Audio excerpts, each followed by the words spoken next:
রোজাদার ব্যক্তি সকলক যেতিয়া আল্লাহ তাবারাক ওয়া তাআলা জান্নাতত যোৱা পারমিশন দিব, রোজাদার সকলে জান্নাতত প্রবেশ করিব। জান্নাতর ভিতৰত এজন ফরিস্তা আহিব।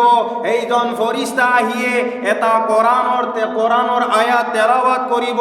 কুলু ওয়াশরাবু হানিআম বিমা আসলাফতুম ফিল আইয়ামিল খালিয়া। এইটো আয়াত তেলাওয়াত করিব ফরিস্তাই। জান্নাতি সকলে ফরিস্তার পিনে চাব, কোন হয় এইজন।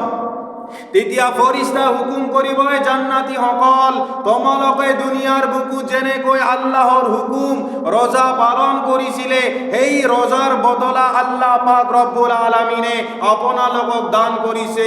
কুলু ওয়াশরাবু হানিআম বিমা আসলাফতুম ফিল আইয়ামিল খালিয়া। খোৱা লোৱা তোমালোকে ইয়েশ আরাম যেনেকৈ ইচ্ছা তোমালোকে হেনেকৈ মজা লৈ লোৱা, কারণ এই রোজার বদলা তোমালোকক আল্লাহ পাক রব্বুল আলামিনে দান করিছে।